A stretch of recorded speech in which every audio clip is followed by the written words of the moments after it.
Hello everyone and welcome to my channel, Siriana Tarot. This is going to be a reading for Aquarius, Sun, Moon, Rising, and Venus signs. Aquarius, this is going to be your full moon lunar eclipse reading in Capricorn. This takes place on July 5th and will take us all the way until August 3rd when we have our next full moon. This is the cathartic end to eclipse season, and it's demanding a release, breaking up the systems that no longer serve us, whether that's internal, whether that's within our families, within the global community, and making way for something much bigger and much, much better. Right now, personal sensitivities are likely outweighed by more pressing concerns of the collective. But with this eclipse opposite the sun in Cancer and Vesta, which is an asteroid goddess of hearth and home, it's important we give ourselves and each other a safe and sacred space to embrace our feelings. So before I get started, you guys, I just want to remind you, if you like any of the decks that I'm using, I do have them listed in order and linked in the description box below. That's it. So I just want to thank you guys for being here. I love my Aquarius, and your energy is wonderful to tap into. So let's go ahead. Let's invite spirit, angels, ancestors, loved ones who have passed, and spirit guides to this space to deliver the messages that Aquarius, Sun, Moon, Rising, Venus, really any Aquarius placement, and cross watchers are welcome. So messages for Aquarius for this full moon in Capricorn lunar eclipse reading.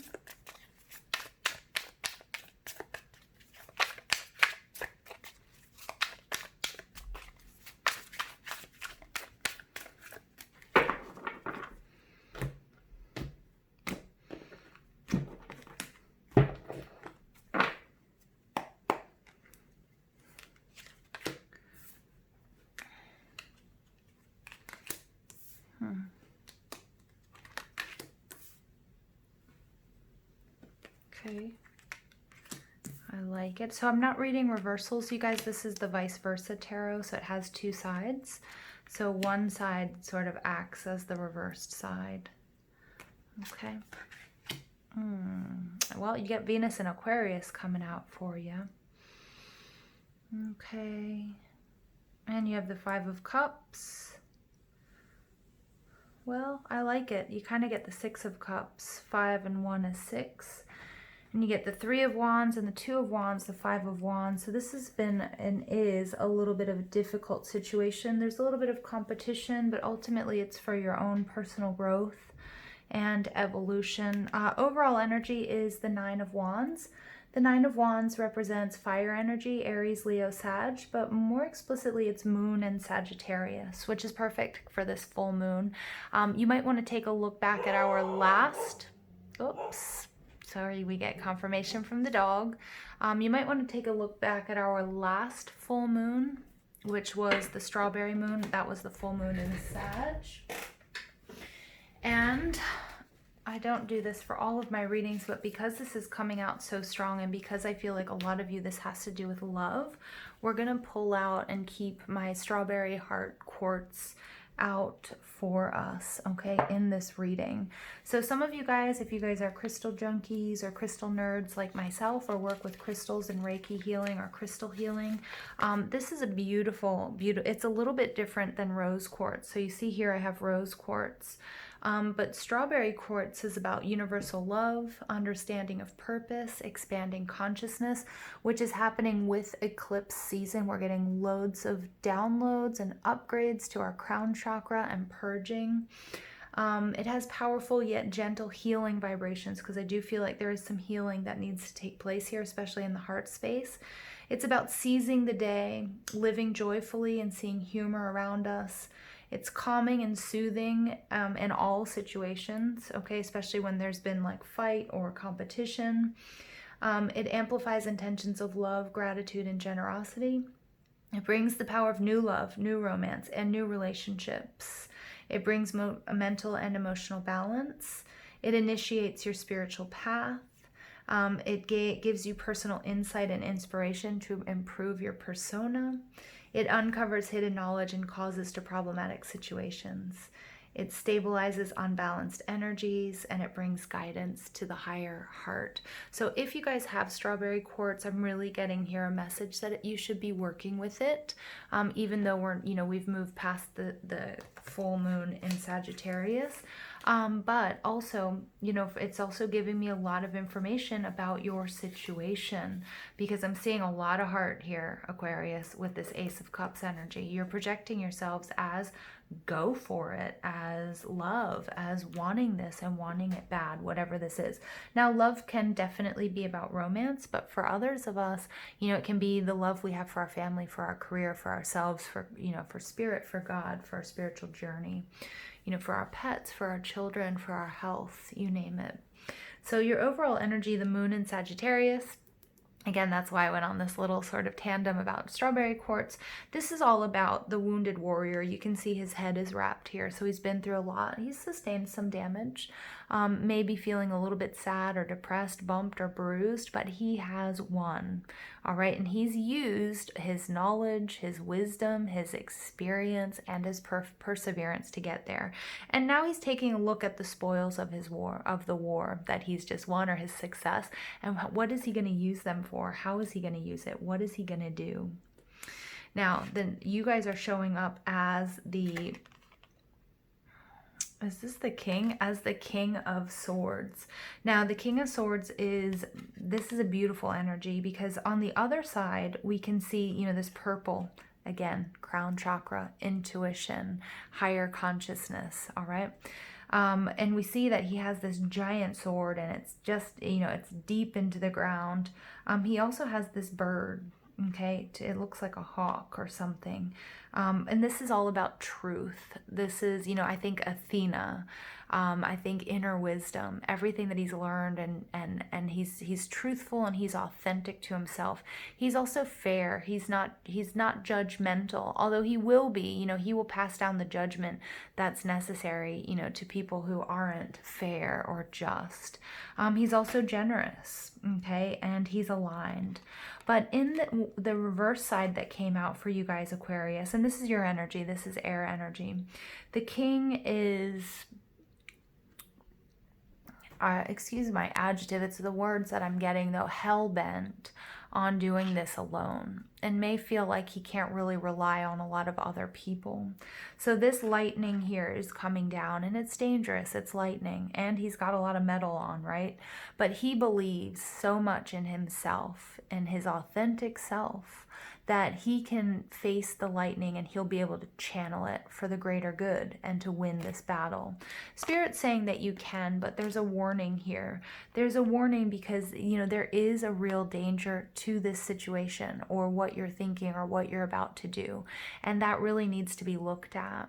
You also need to take advice from others, but they might not know how to approach you, especially if you've been feeling quite defensive, or you've been feeling shut off. Okay, Aquarius? The way that you're projecting yourselves is the Ace of Cups. Beautiful. Cancer, Scorpio, Pisces energy, but that's just pure love. Absolutely love, commitment. This is beautiful, because what we see here is this beautiful woman by daylight, and she's just overflowing with emotion, and it's unconditional love. On the other side, we see somebody that's fast approaching. For some of you, you are opening your hearts to love, okay? Or you're about to make a higher commitment. The next card out is what's blocking your goals and your desires. Well, you have the Two of Wands. The Two of Wands is about taking a look at where you are and everything that you've had. This person is holding this fabulous glowing globe in his hand, and he's really looking at the world as his oyster, as the sun is setting or rising.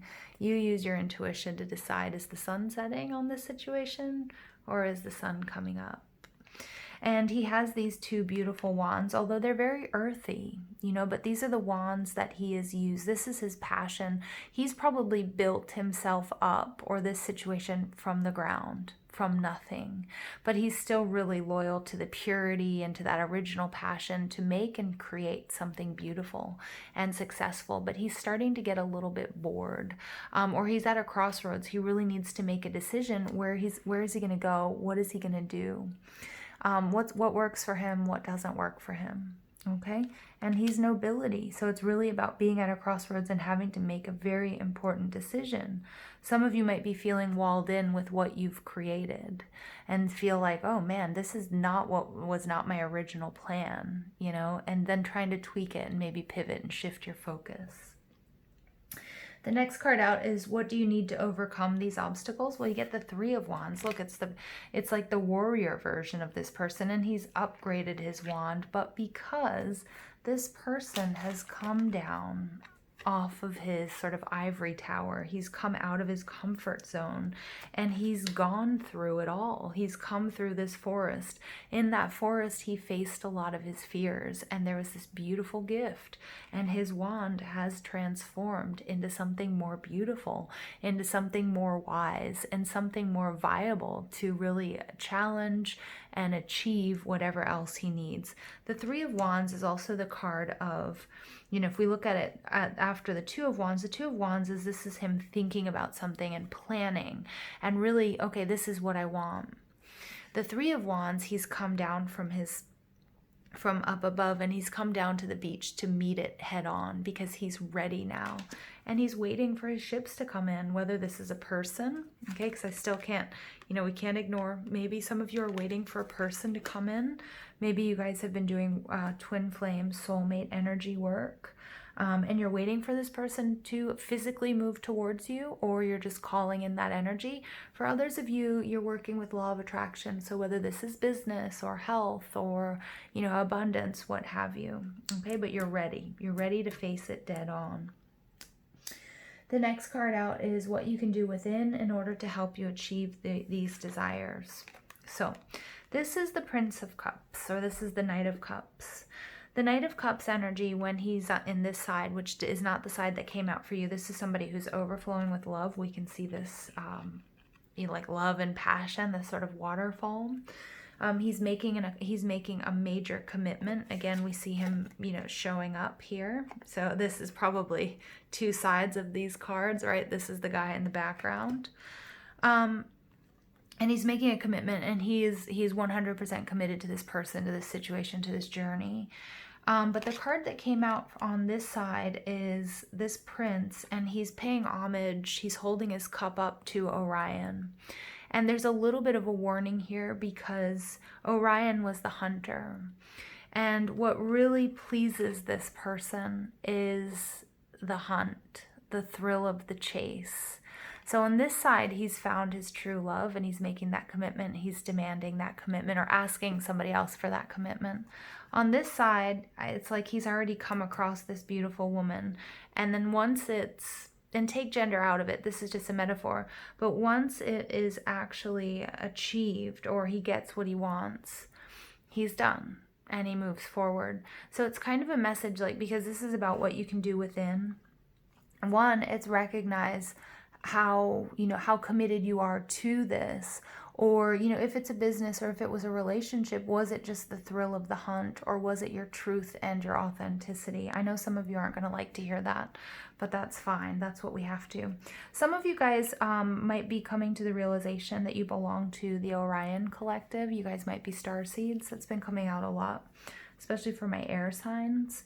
But it's also all about taking a look at what you can commit to and what you will commit to. What are your true heart's desires? The next card is what you can learn from the outside world or others to help you in this situation. Well, here we have the Chariot, right? But we don't really see the Chariot. The Chariot has crashed and burned, and we see the you know, we see the sphinxes that pull the Chariot sort of out on their own in the middle of this ocean. This is a tower moment.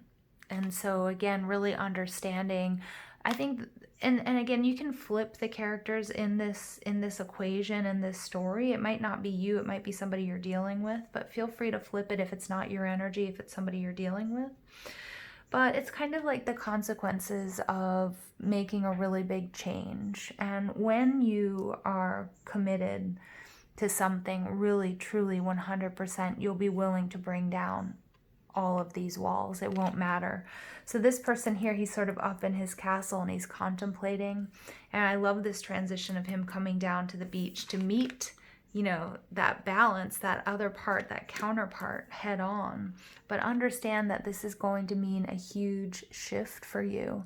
And right now, globally, nationally, within our families, internally, we're all going through these major shifts. So it's really important that this lightning, and that we see this, look at this, I just realized we have this lightning twice, that you bring on this lightning, that you are prepared, that you have help and support. Okay, so again, whether that's through communing with Source, whether that's connecting with your spirits and your angels and your spirit guides, but that you have this, that you know that this is coming. Now, Mars energy is really going to help us with this change and give us sort of the gull and the courage and the fighting spirit to bring down this tower. And it's happening all around us, not just in our own individual lives. Okay, so, you know, tower moments can be messy. They can be really messy. And for some of us, you know, this could be you leaving a situation, but there's an ultimate victory here for you. Some of you might be in a third party situation, okay? And that's going to play out for you guys in different ways. But what I love about the final card being the Five of Cups, the Five of Cups is Mars and Scorpio, right? Mars and Scorpio, people who have Mars and Scorpio placements have this really raw, amazing sexual energy and attraction. All right, so something to pay attention to, but that's not what I'm really going after. But in a way I am, because we do have this, you know, we do have this Ace of Cups, something that's really, really passionate, but it hasn't been developed yet. And then we have this Knight of Cups, who's kind of turning away after the thrill of the hunt. So for some of you, you might be dealing with somebody who there was this really incredible magnetic sexual attraction or intimacy. Okay, it doesn't all have to be sexual, but this like magnetic attraction. And some of you, I'm worried, might be left heartbroken because of this individual, or you might be this individual and there's, you know, and there's this is Venus in Aquarius, right? This is that energy of, you know, 3 cups getting knocked down. And this is grief, this is sadness, this is sorrow, this is heartbreak, this is loss. It doesn't all have to be sexual, though. It could be anything that you love, passion, you know, your job, your hobby, your spiritual journey. Okay, so really, you know, you guys can play with these energies and take them how they resonate. But the Five of Cups is resourceful because what we have are these 3 cups that are knocked down, but these 2 cups that stay standing. And here we still have true love, okay? And we still have this, you know, this hope and this potential, but we need to have this faith. And with this red flower behind him, even though he can't see it right now, if he were to pivot or if he were to turn around, he would see everything that still lies ahead of him, okay? So it's interesting energy, Aquarius. I know I've been going on and on. I apologize. This is going to be a little bit of a longer reading for you guys. All right, additional messages for Aquarius. Belief, number 11. The frequency of belief supports our sense of self-worth based on our gifts and talents and a strong connection to source. Yeah, so I love that. That's really coming out strong with that amethyst energy, you know, these crown chakra upgrades and purges, but it's also believing in yourself and believing in love and believing in this victory. Okay, and then you get crown chakra. Not surprised. The frequency of the crown chakra, the violet flower of life, supports our spiritual connection to the universe and our ability to transmute negative energy into light. So to take everything, you know, the good and the bad, and to turn it into something positive. And for those of you who might feel like you have been burned, okay, again, remember the strawberry quartz. There's a reason I read it for you, because this is about attracting new love. And yes, it's important to heal and to grow from situations, but this person here, all they need to do is pivot, and they're going to see there's that 2 of Cups, that soulmate energy, that romance, that equal exchange, and that passion, okay, depicted by that red flower we saw. Will. Number 13. So 13 for me is the card of death. It's scorpionic energy. Again, that Mars and Scorpio coming through with that 5 of Cups. And will is all about, you know, again, what you can will into existence. Okay. And really working with that solar plexus energy as well. And then we get patience. Number 36, green corn moon, being patient. Be patient with your healing process. Be patient with yourself. Be patient with everything that's happening along this journey. All right, and then let's see, Aquarius.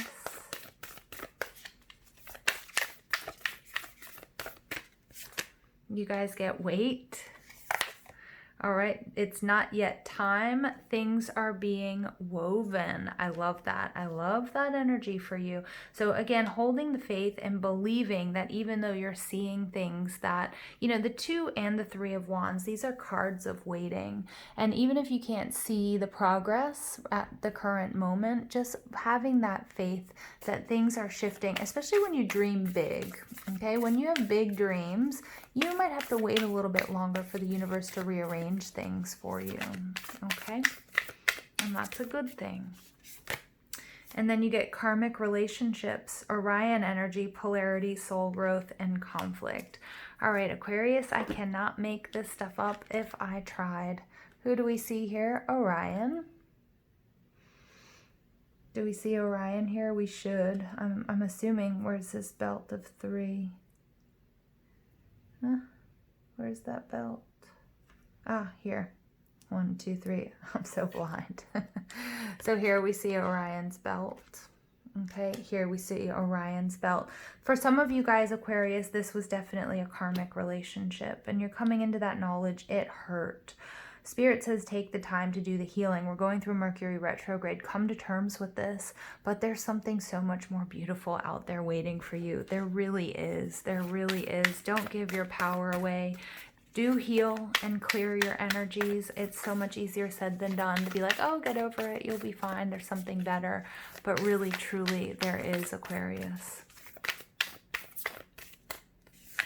All right, and then you get the journey, number 29, breaking down to another 11. So you guys have 11 coming out. Ooh, some of you guys, you had to get through this karmic, release this karmic relationship to bring about that soulmate twin flame energy. And that's not half bad, Aquarius, not at all. All right, so the journey card, the essence, I'm reading from the Mystical Shaman Oracle. The journey is an invitation to step outside the boundaries of your life as you know it. The journey is not a holiday. It's a call to be hermit-like and to go on a pilgrimage into the unknown. There are no maps to the territory you will be exploring, no marked paths or road signs. The time to embark on the great journey is here. Do not linger in the port when distant shores are calling. Yeah, look at that. So like here, this one, this is what's blocking you, that 2 of Wands, lingering in the port. Then we get the 3 of Wands, what you need to do. It's exactly what I just read. Do not linger in the port when distant shores are calling. For some of you, this is actual travel. Fearlessly draw your own navigational charts as you discover the route. When the time is right, as it is now, you will be led true, even when you are not sure of where you are going. It is the departure that is most important. If you miss the boat, a great opportunity will be lost, and another ship may not arrive for a very long time. It's a little ominous, right? But hey, that's the message. Don't wait, Aquarius, don't wait. Leave the past in the past. For a lot of you, it was a karmic relationship. Wow. I know for at least one of you, this is your confirmation, like double confirmation. Transcendence. And this one, reflection. Nice. So transcendence popped out first. Transcend your mind's limitations and allow your soul's light to truly shine. Yeah, so it's time to get out of your head about this situation. Take it as a learning experience. Transmute this energy. Focus on your new psychic abilities, your healing power, communing with Source. See all aspects of yourself through the reflection of the one who mirrors your hidden self. That's really cool. That's also, you know, a reminder here that it's a reminder here that what's going on in our external is what's going on in our internal. So transforming what's going on internally Ooh, some of you guys, that's what's going to bring you, what's going to attract the person or the situation that you've been longing for, and that's for your highest good. All right, Aquarius, I'm going to leave it there. Thank you for listening. I know this was a little bit of a longer reading, but thank you for listening if you're still here. I love you. I hope you have an absolutely beautiful day, and take care.